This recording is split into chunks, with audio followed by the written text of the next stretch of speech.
Assalamualaikum warahmatullahi wabarakatuh. Baik lagi di channel Akbar CK. Kali ini kita akan mendengarkan pembahasan dan argumen yang sangat menarik dari Bapak Ahmad Ali terkait hujatan pada Bapak Joko Widodo dan juga kepada Bapak Prabowo Subianto. Ya, nggak perlu lama-lama, langsung aja kita saksikan videonya. Di luar persoalan hubungan Pak Surya Paloh dengan Pak Jokowi, Ya. kita kan melihat banyaknya hujatan-hujatan kepada Pak Jokowi sekarang ini. Bahkan sampai yang paling ekstrim, Jokowi harus mundur dan harus dihukum. Ini pandangannya bagaimana? Begini, ketika kebencian itu menjadi faktor, kita sudah tidak lagi berlaku adil. Kan ini bukan kata saya sih, kata Al-Quran. Iya, betul. Kemudian karena di Al-Hujarat itu kan Berlakulah adil kan? jangan kebencian menjadi karena benci kemudian kita tidak bisa berlaku adil kepada orang tersebut. Iya. Nah, artinya bahwa saya juga pasti harus mengatakan Pak Jokowi sebagai manusia selama memimpin Indonesia yang besar ini, Iya. pastilah Ada kelemahan-kelemahan. ada yang kurang. Ada yang kurang. Karena sejatinya itulah manusia. Sejatinya itulah manusia kan, Iya, sehingga kekurangan itu tereksploitasi. Tuduhan-tuduhan itu kadang-kadang banyak harapan orang yang kepada Pak Jokowi, terus kemudian tiba-tiba tidak tersampaikan, kecewa lagi, Iya. ya kan?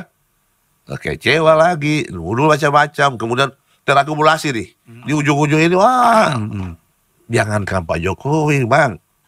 Nabi Muhammad, utusan Allah, Iya. membawa risalah untuk umat. Hujatannya tidak habis-habis, fitnahnya tidak habis-habis. Jadi ngapain gitu? Pusing kan? Artinya saya sih hanya melihat, saya selama Pak Jokowi berkuasa, saya nggak pernah mengambil keuntungan. Jujur. Iya. Saya mengabdi dan ketika saya jadi ketua tim dan lain-lain, saya diundang ke istana, saya nggak pernah datang. Karena saya ketua tim dari Nasdem kan, jadi biar Pak Surya lah. Iya. Tapi hari ini saya juga harus melihat bahwa sebagai ada kekurangan, iya. Tapi kemudian ada sisi positifnya banyak. Sehingga kemudian, ayo mari kita coba jangan hanya melihat sisi negatifnya. Sisi positifnya. Hari ini, semua yang dilakukan Pak Jokowi salah semua. Iya kan? Ya, janganlah seperti itu menurut saya. Iya. Dan menurut saya juga itu segelintir orang. Ya, kalau bangsa ini mau besar, ayolah hargai orang-orang yang pernah berjasa, hargai kepala daerah, kepala negara kita, karena mereka adalah putra terbaik. Iya. Dari sekian ratus juta penduduk Indonesia,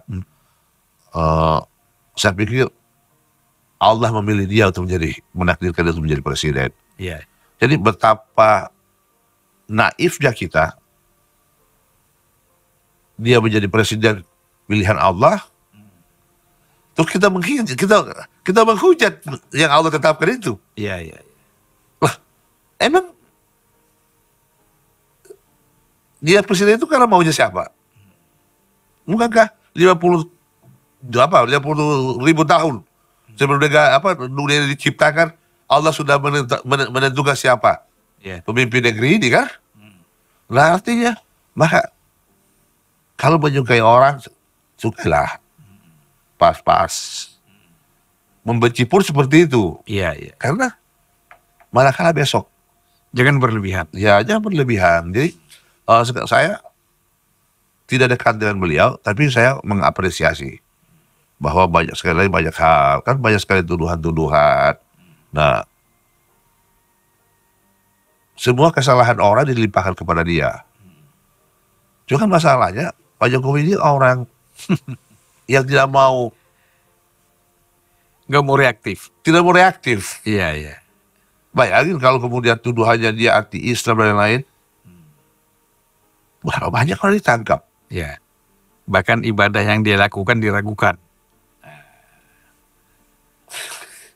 kasihan sekali nasib Pak Jokowi sebenarnya. Iya. Ya jadi ya kesalahan anaknya lah, apanya lah. Menurut saya sih terlalu berlebihan juga kemarahan kita kepada. Tapi kan juga tidak banyak orang sih, Iya. segelintir orang yang kemudian.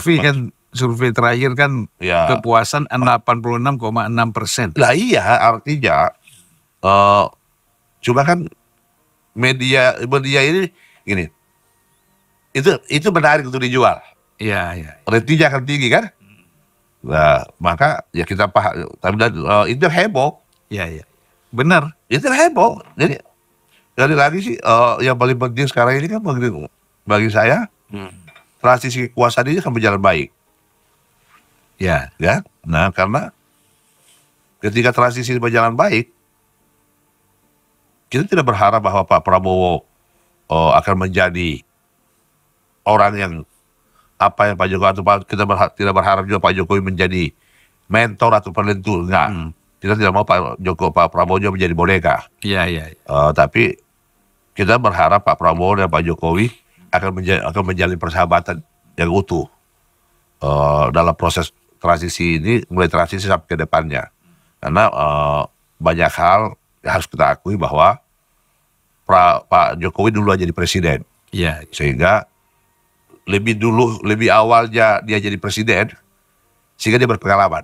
Iya. Nah, kita berharap hubungan komunikasi Jadi partner lah ya. menjadi teman dialog lah. Iya. Ya akan lebih bagus kalau kemudian Pak Jokowi itu ditunjuk menjadi apa gitu. Katanya mau jadi one team press. Apalah pokoknya sehingga kemudian memberikan masukan. Sehingga berkesinambungan lah kira-kira yang ada hari ini ya. Iya. Sebenarnya mantan presiden itu paling bagus jadi Mahkamah Konstitusi ya. Seperti di Prancis ya. Ya mereka haruslah dijadikan jadi himpun. Iya. Karena mereka itu orang-orang yang sudah menjalani proses yang sangat panjang. Ibu Mega, Pak Jokowi, SBY, semua mantan presiden. Bahwa sekali lagi salah itu karena manusia. Iya. Masa iya sih hanya kita ingat kesalahan mereka, kebaikan mereka kita lupakan? Iya. Nggak adil juga menurut saya kan. Benar. Nggak adil juga seperti itu. Jadi kita berharap proses demokrasi semakin tumbuh sehat dan bangsa ini semakin kuat ke depan. Ya. Kalau melihat Pak Prabowo nanti ya setelah 20 Oktober ini kan sah dilantik sebagai presiden. Nah, bagaimana melihat optimisme dengan kepemimpinan Pak Prabowo ini?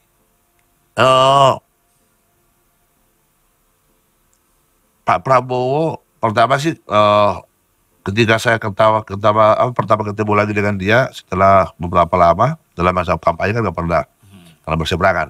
Iya. Pasti tahu lah, semua orang tahu saya dengan kemarin dengan saya dan Pak Prabowo berseberangan. Tapi ketika saya ketemu dengan beliau, Gerindra lah partai pertama yang memberikan dukungan kepada saya. Iya. Saya pun kalau Gerindra tidak dukung, saya tidak akan maju. Iya. Karena daerah itu tidak akan mungkin maju. Pemerintah daerah itu tidak akan mungkin bisa membangun daerahnya tanpa ada kedekatan tertentu dengan presiden. Iya. Nah, artinya ketika saya bertemu beliau kan tahu saya, kenal saya. Terus kemudian tahu juga saya sama Anies. Ketika saya maju minta dukungan, sedikit tidak pernah menyinggung tentang pilpres. Iya. Artinya di situ kenegarawan dia. Jiwa besar ya. Jiwa besar dia. Padahal bisa saja dalam kampanye saya terhadap Anies untuk menaikkan Anies, melebih-lebihkan Anies, mengurangi Pak Prabowo kan. Tapi apa yang selama ditakutkan orang Pak Prabowo akan jadi otoritas? Menurut saya tidak. Iya. Dia dengan membangun komunikasi, merangkul sebuah partai, itu adalah satu bentuk kebesaran jiwa dia. Jadi bukan menendang, tapi merangkul.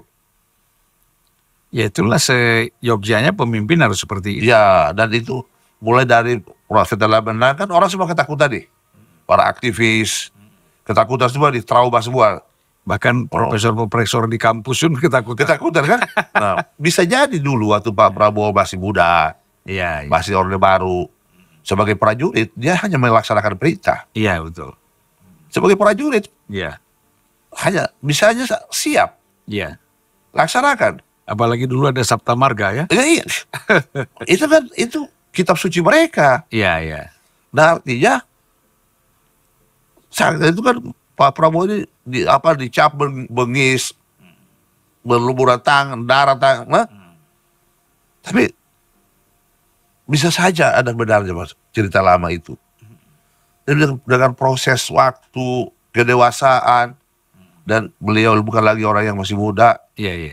akan sangat terlihat kedewasaan dia, kebijakan dia, lebih kearifan beliau. Orang kan interaksi itu menentukan. Ya, nasionalisme dia. Jadi saya ingat betul itu ketika 2019 ya, saya mengatur pertemuan beliau Iya, iya. dengan Pak Surya Paloh, dengan dengan Bang Dasko. Itu komunikasinya oke banget sih sebenarnya. Iya, iya. Nah kemudian saya waktu debat ketemu, apa karena kenapa kelihatan. Terus kemudian ketemu oleh Kemastar terpilih, nggak ada berubah, Iya, iya. justru semakin bijaksana. Yang saya ingat itu begini Bang, ketika saya bertemu beliau, nggak lama rekomendasi tanda tangan oleh beliau, terus terjabat tangan, saya tanya, Pak pesan buat saya apa? Kalau kamu terpilih jadi gubernur, kamu jangan makan uang rakyat. Siap. Iya, iya. Hanya itu satu saja. Tidak ada pesan untuk kepentingan partai, nggak ada. Kamu jadi gubernur, kamu jangan makan uang rakyat. Dan ultimatum dia itu nampaknya untuk seluruh calon Terus gubernur. gubernur setelah saya tanya, ternyata itu berlaku untuk semuanya. Luar biasa. Artinya komitmen kebangsaan seperti itu. Kalau juga memang pasti dengan Pak Jokowi berbeda. Iya, iya. Pak Jokowi lahir dari Solo di lingkungan yang begitu tata krama, halus. Iya, iya. Dengan Pak Prabowo besar dengan didikan tentara bos. Iya, iya. Ya pasti beda gayanya, tapi kepribadian juga insya Allah.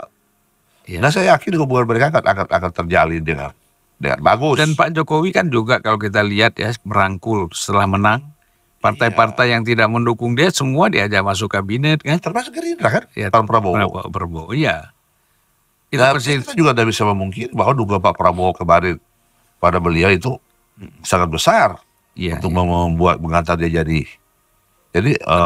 jadi terpilihnya Pak Prabowo itu kan campur tangan beliau, Iya, iya. dukungan beliau itu juga besar, ya kan. Nah artinya teruji lagi bahwa Pak Jokowi juga nggak mendendam, merangkul, kan. Kalau Pak Jokowi itu pendendam nggak mungkin dikasih kesempatan kan. Iya, iya. Nah artinya bahwa ya makanya saya bilang tadi bahwa hubungan ini kita berharap akan Terus berlanjut. terus berlanjut karena itu untuk kepentingan bangsa. Iya. Jadi bersatunya mereka dalam waktu yang cukup panjang membuat situasi politik Kondusif. kondusif, pembangunan akan berjalan baik dan masyarakat akan lebih menikmati itu. Kita sebenarnya sudah 80% itu bahagia ya karena ada Pak Jokowi, Pak SBY, Iya. Pak Prabowo sudah bersama-sama. Sama Tinggalkan 20% lagi tunggu Bu Mega. kemesraan ini akan menjadi sempurna. Ah, Tapi kemesraannya cepat berlalu, ya kan? Jangan nanti sebelum mesra sebelum dilantik. Ya kita berharap kemesraan ini akan selamanya, Iya. supaya masyarakat menjadi lebih bahagia, Iya. kan begitu kan? Nah, karena selama ini kan yang ditakutin orang ketika menjadi presiden. terjadi kerenganan. Nah, kalau supaya itu tidak terjadi, dua belah pihak harus Ya. bisa menahan diri. Yang paling penting kan harus diketahui semua usul dan pandangan diterima, tapi eksekusi tetap pada presiden. Lah iya, jadi boleh 100 usul dimasukkan, Iya, iya, tapi tidak perlu berkuar-kuar di luar. iya. Ya kan, kalau mau memberikan masukan, bertemulah secara bisik-bisik. Itu ingat saya ada orang-orang bilang dulu kasih masukan ke Pak Jokowi ya. Iya, ya sudah, itu kan kita tahu sendiri kan. Nah, jadi nggak usah diomong-omong. Oh, ya. Ya, supaya wibawa presiden itu nggak terganggu. Iya, iya. Kalau kita memiliki rasa hormat, menghormati jabatannya, ya pasti akan lebih terjaga pajak, kehormatannya terjaga.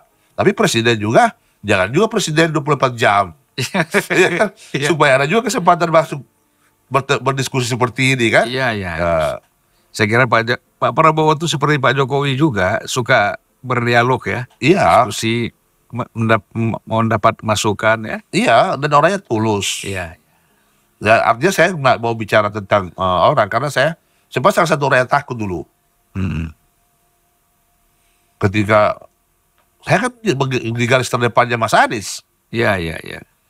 Tapi ketika saya bertemu beliau, menghilangkan semua itu. Luar biasa. Jadi teman-teman yang lain yang dulu menuduh Pak Prabowo begini-begini, minta maaf, istighfar lah kalian. Iya, iya. Gitu.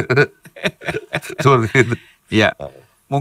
Ya, tadi sudah kita dengarkan pembahasan yang sangat menarik tentang hujatan kepada Bapak Joko Widodo maupun Bapak Prabowo Subianto yang disampaikan oleh Bapak Ahmad Ali. Semoga penjelasan yang sudah disampaikan oleh Bapak Ahmad Ali tadi menjadi shock terapi bagi kaum pembenci, kaum nyinyir yang suka menjelek-jelekkan. Ya, lebih baik dari sekarang istighfar ya, jangan sampai penyakit hati itu mendarah daging. Oke, sekian dulu video ini, semoga bermanfaat.